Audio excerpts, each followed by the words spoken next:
કેશોદના પાડોદર ગામે સુજલામ સુફલામ યોજના હેઠળ માટી લઈ જવા ગેરકાયદેસર ટ્રેક્ટર દીઠ વસૂલાત કરાયેલા 250 જેવી રકમ પરત મેળવવા ખેડૂતોએ સોગંદનામા કર્યા હતા।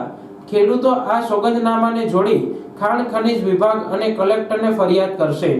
આ અંગે મળતી વિગત મુજબ કેશોદના પાડોદર ગામે સુજલામ સુફલામ યોજના હેઠળ માટી ખોદકામ કરવામાં આવતું હતું।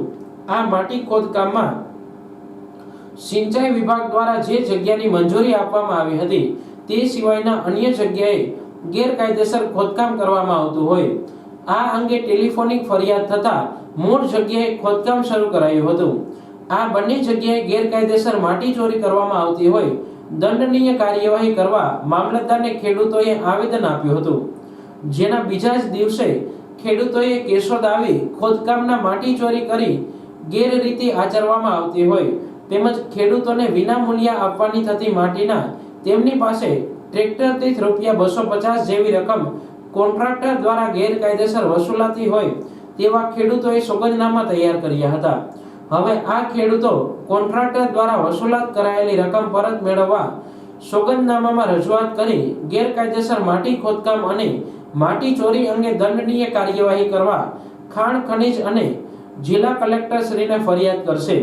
જેમાં ખેડૂતો વતી પ્રતિનિધિ તરીકે સામાજિક કાર્યકર ભરતભાઈ લાડાણી જોડાશે અને જ્યાં સુધી ખેડૂતોને ન્યાય ન મળે ત્યાં સુધી લડત ચલાવાશે। હું જૂનાગઢ જિલ્લા કોંગ્રેસ સેવાદળ પ્રમુખ ભરતભાઈ લાડાણી કેશોદ તાલુકાના પાડોદર ગામે 2 દિવસ પહેલાં સુજલામ સુફલામ યોજના અંતર્ગત જે માટી ખોદકામ કરવા માટેની સિંચાઈ વિભાગ દ્વારા જે પરમિશન આપવામાં આવી તેની વાત અને એમની જાણકારી ત્યાંના સ્થાનિક ખેડૂતો દ્વારા અમને મળેલી કે જ્યાં મંજૂરી આપવામાં આવી છે ત્યાં ખોદકામ કરવામાં નથી આવતું અને સરકારશ્રીના નક્કી કરેલા કોઈ પણ પેરામીટરોને ધ્યાનમાં રાખ્યા વગર આડેધડ ખોદકામ કરવામાં આવે છે। એટલે કે સીધી જ માટી ચોરી કરી અને વેપાર કરતા હોય એવી વાત ધ્યાનમાં આવતા ખેડૂતો પાસેથી 250 રૂપિયા એક ટ્રેક્ટર દીઠ માટીના પૈસા વસૂલવામાં આવ્યા। તેના પરિપત્રમાં ચોખ્ખો ઉલ્લેખ છે કે ખેડૂતોને આ માટે વિનામૂલ્યે આપવાની હોય। ત્યારબાદ મેં ગઈકાલે ખેડૂતોને સાથે રાખી અને કેશોદ મામલતદાર કચેરીને આવેદનપત્ર પણ પાઠવેલું। સરકારની વિવિધ જગ્યાએ ત્યાં પત્ર વ્યવહાર પણ કરેલો। ત્યારબાદ આજે જે ખેડૂતો એમનો ભોગ બન્યા છે એ પૈકીના 4 ખેડૂતોએ 250 રૂપિયા વસૂલવામાં આવ્યો છે તે અંગેનું એફિડેવિટની નકલો પણ મને આપેલી।